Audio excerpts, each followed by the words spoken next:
muhtaramin warahmatullahi wabarakatuh. Kembali kita mengkaji tentang hadis Nabi besar Muhammad sallallahu alaihi wasallam. Dan pada kesempatan kali ini dalam kitab Mukhtarul Ahaditsun Nabawiyah kita masuk hadis nomor 2.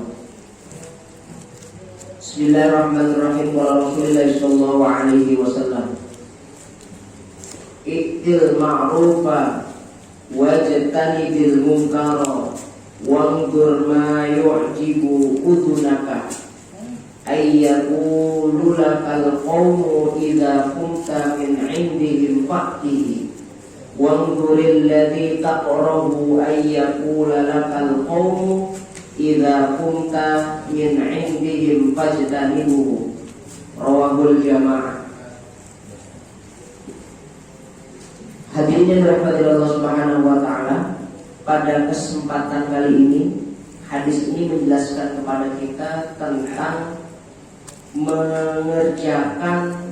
perintah mengerjakan perkara yang baik dan meninggalkan yang buruk.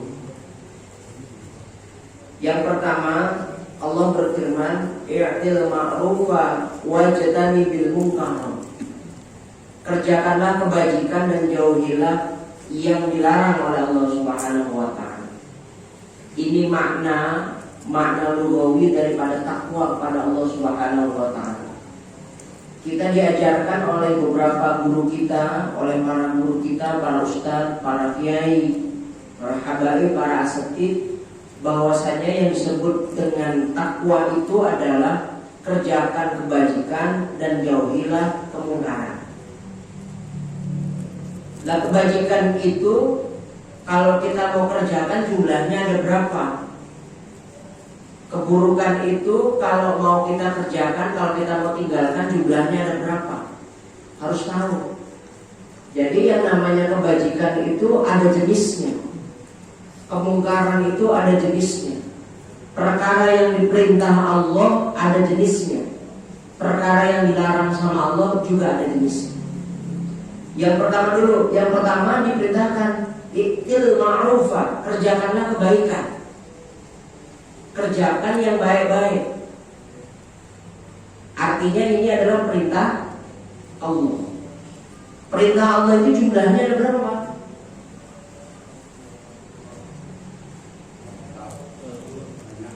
Ada banyak. Ada banyak banget. Jadi pekerjaan atau segala sesuatu yang diperintahkan Allah itu ada 4 jenisnya. Ada berapa? Ada 4. Jadi semua yang kita kerjakan jumlahnya cuma 4 ini. Yang kita kerjakan dalam masalah kebaikan, urusan kebaikan itu cuma ada 4. Tidak ada yang lain.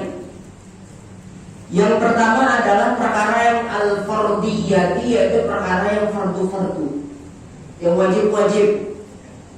Ya, yang wajib kerjakan itu, jangan sampai tinggalkan.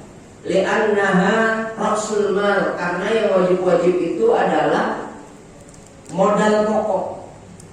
Jadi kalau bapak mau berdagang itu punya rasul mal dalam orang Arab. Rasul mal itu modal. Misalnya Pak Heri mau kerja, mau bisnis, mau punya modal, kagak, berarti belum punya perkara yang pokok. Maka kalau kita mau berniaga, sekali lagi ya Pak, kaitannya dengan keimanan kepada Allah Subhanahu wa taala, sejatinya kita sedang berniaga sama Allah. Hal adullukum ala tijaratin tunjikum min adzabin alim. Mau enggak kamu, ini Allah berfirman dalam suatu sofa, mau enggak kamu saya tunjukkan perdagangan yang tidak merugi sama sekali, adanya untung terus. Apa kata Allah Subhanahu wa taala? Tu'minuna billahi wa rasulih. Beriman kepada Allah, beriman kepada saya, juga beriman kepada, maka akan dibayar mahal oleh Allah Subhanahu wa taala. Rewardnya, bayarannya, bentuknya mungkin surganya Allah Subhanahu wa taala. Jadi mulai sekarang kalau kita beribadah kepada Allah Subhanahu wa taala, jangan sekali-kali minta bayarannya surga. Mungkin ya, mungkin kalau kita sholat, kalau kita puasa, kalau kita zakat, mungkin dibayarnya sama Allah SWT pakai surga. Tapi sebenarnya surga itu bukan dari tujuan pokok umat Islam dalam rangka beribadah. Enggak nih Pak. Kadang-kadang kan kita, mohon maaf nih, kadang-kadang kan kita ibadah pengen masuk surga. Bener ya? Ibadahnya pengen masuk surga. Padahal hal-hal yang ini kalau dalam dunia agama Islam, obligus ilmu tasawuf, keliru. Kenapa saya katakan keliru? Coba Bapak, kalau lagi takbir sumpah setia sama Allah, gimana sumpah setianya? Innas sholati wa nusuki wa mahyaya wa mamati ada lil jannatin na'im. Enggak ada. Lillahi, sesungguhnya sholat saya, ibadah saya, hidup saya, mati saya, nafas saya, seluruh diri saya milik Allah dan hanya untuk Allah. Nah terus makanya surga itu termasuk daripada ganjaran Allah saja. Makanya dulu ada sufi besar namanya Rabi'atul Adawiyah. Rabi'atul Adawiyah ini jadi waliullah dari jenis wanita lantaran beliau itu solehahnya luar biasa. Satu waktu diuber-uber wali juga. Jadi ada wali namanya Hasan Al-Basri. Siapa namanya? Ada wali namanya Hasan Al-Basri. Hasan Al-Basri ini gandrung cinta sama yang namanya Rabi'atul Adawiyah. Kata Hasan Al-Basri, kamu harus kawin sama saya. Karena udah lama kamu tidak menikah. Saya juga sudah lama menduda. Ayo kawin sama saya. Lalu satu waktu, boleh kamu ke rumah saya dulu. Ke rumah. Nah, ketika di rumah ditanya sama Rabi'atul Adawiyah, kamu itu kalau menikahin saya harus bisa jawab 4 perkara. Wanita hebat. Kalau kita kan enggak. Kalau kamu mau kawin sama saya harus bisa bawa mobil Pajero. Harus kalah. Gitu? Kalau Avanza ya boleh lah. Boleh. Kalau kelas kecil ya boleh lah. Kamu harus bisa jawab 4. Kalau 4 pertanyaan ini bisa kamu jawab dan kamu pastikan saya mau jadi istri kamu. Kata saya sama pasti, kamu menentang saya loh. Saya ulama besar. Semua permasalahan di bidang agama itu sudah selesai. Kalau kamu cuma nanya 4, saya jawab. Baik. Nanti semua manusia mati, termasuk saya. Sampai tanyanya begitu. Nanti semua orang bakal mati, termasuk saya.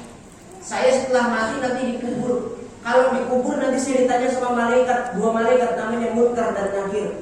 Ketika ditanya, man rabbuka, wa man imamuka, wa man nabiyuka, ditanya tuh 5 masalah. Kira-kira saya bisa jawab apa enggak? Jawab. Kata Imam Hasan Basri, lah kagak tahu. Nah, urusan kayak begitu mah urusan Allah. Udah gak bisa. 1. Pertanyaan yang kedua, nanti saya dibangkitkan dari alam kubur. Nanti digini pada mahsyar. Saya syaqiyun am sa'idun. Apakah saya orang yang dibangkitkan dalam kondisi syaqi atau sa'id? Orang yang celaka atau orang yang bergembira? Bingung. Saya juga gak tahu kalau ditanya begitu. Kenapa? Karena yang hanya bisa menjawab Allah. Dah 2 kali kamu bisa jawab. Masih ada 2 lagi. Yang ketiga apa yang ketiga? Nanti setiap orang fa amma man utiya kitabahu biyaminihi, terus wa yanqalibu gimana? Fa amma man utiya kitabahu biyaminihi wa yuha. Ayat itu apa lupa saya? Wa amma man utiya kitabahu biyaminihi, ada orang yang dikasih catatan dari tangan kanan. Wa yanqalibu ila ahlihi masrura, dan akan kembali kepada keluarganya dalam kondisi bergembira. Ada orang yang dikasih catatan dari tangan kiri, lalu dia kembali kepada keluarganya dalam kondisi susah dan prihatin. Saya kira-kira dapat catatan orangnya yang di kanan kayak gini. Aduh, pertanyaannya wangil ya. Saya nggak tahu itu. Nggak bisa. Yang terakhir, nanti semua orang akan dimasukkan ke dalam surga atau neraka. Ada yang masuk surga, ada yang masuk neraka. Kata Syekh Hasan Al-Basri, saya golongan mana? Apakah yang masuk surga atau yang masuk neraka? Pastiin. Kalau 4 ini pertanyaan bisa kamu jawab, maka saya mau kawin sama kamu. Wah, kata Hasan Al-Basri, kalau begitu bakalan jadi PT atau PT? Perawan tua. Ya nggak bakalan bisa. 4 pertanyaan itu hanya bisa dipastikan sama Allah Subhanahu wa Ta'ala. Gak bisa berarti kan? Gak bisa. Udah nggak usah tahu. Lalu ditanya Hasan Al-Basri, kamu itu suka sama saya itu kenapa? Karena mata kamu lentik. Jadi mohon maaf ya Pak, matanya Robiatul Adawiyah ini kayak orang Eropa, warnanya hijau. Konon dalam kitab begitu matanya hijau. Jadi kamu cinta sama saya, suka sama saya karena mata. Dia udah tunggu di situ. Dia masuk ke dalam, itu matanya dicokel. Dua-duanya ditaruh di nampan. Dia taruh di nampan, dia panggil pembantunya, tolong kasih sama Hasan Al-Basri. Kasih tengek. Syekh Hasan Al-Basri ini dari Robiatul Adawiyah keluar dituntut. Ternyata udah buta matanya. Kata Robiatul Adawiyah, kamu kan cintanya sama mata saya. Perkara dunia ambil. Soalnya suku luar biasa. Kira-kira ada cewek dilamar matanya dicopotin. Neng, gue seneng sama mata lu, Neng. Dicopotin matanya kira-kira ada kayak gitu. Aneh Robiatul Adawiyah. Dia copotin. Ya, saya bukan minta yang kayak begitu. Maksudnya saya suka sama mata kamu betul, tapi yang menjadi daya tarik itu mata kamu. Oh begitu. Diambilan, dicopot, ditaruh lagi. Masya Allah luar biasa. Wali Allah luar biasa. Jangan sembung aja bisa. Karena tadi nggak sembung lah. Makanya pernah dibotahin kan gitu. Jangan sembung aja bisa, apalagi wali Allah. Satu waktu Robiatul Adawiyah bawa ember isinya air tangan kiri, bawa obor tangan kanan. Ibadah takut masuk neraka, ibadah pengen masuk surga. Padahal surga dan neraka itu makhluk min khalqillah, ciptaan, termasuk ciptaan Allah. Kalau Bapak beribadah karena makhluk, berarti namanya syirik. Syirik. Saya kasih tahu. Ini dalam bahasa tasawufnya. Ini hadis tapi tidak masuk dalam ranah tasawuf. Ada orang sholatnya di rumah. Ditegur sama tetangganya. Ada orang sholatnya di rumah. Ngomongnya begini, kenapa? Oh nanti dulu, jangan sholat di rumah dulu. Sholatnya di masjid, di musola. Si fulan sholat di musola. Ditanya sama Pak Dipraktor, kenapa kamu sholatnya di musola? Jawabannya apa? Malu dong. Saya udah agak sepuh, sudah agak tua, umur saya udah 50 tahun. Anak saya sholatnya di musola. Sholatnya karena anak. Kemusola karena anak gengsi. Ini namanya ria. Ria. Terus lalu tanya, kenapa kamu nggak pernah sholat di musola? Kok sholatnya di rumah terus? Soalnya kalau saya sholatnya di jadi sholat di musola ria, sholat di rumah syirik. Lah yang benar itu sholat berarti itu. Salah mau sholat. Manusia. Kalau masuk masjid karena manusia, nggak masuk masjid karena takut manusia. Itu faktornya manusia di atas kita. Jadi kalau masih pertimbangan manusia, kalau masih pertimbangan makhluk, maka ibadah kita nggak nyambung sama Allah. Kita tuh nggak bakal nyambung ibadah kita sama Allah.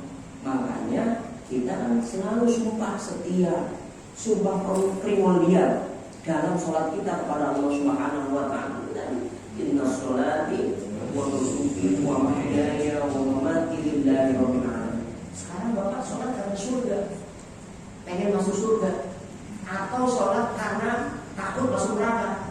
Sedangkan surga dan neraka itu ciptaan Allah. Syirik apa dia? Jawab. Saya mau pengen masuk surga. Ayo, syirik apa dia? Syirik terusnya, karena surga dan neraka itu milik Allah, ciptaan Allah. Sehingga yang namanya Rabi'atul Adawiyah, kulo saya rela masuk neraka asalkan di neraka itu dikasih senyum sama Allah, asalkan di neraka itu ridho Allah kepada saya. Gak bakal panas neraka itu. Loh iya, contoh Nabi Ibrahim alaihissalam.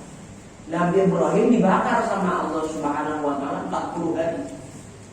40 hari.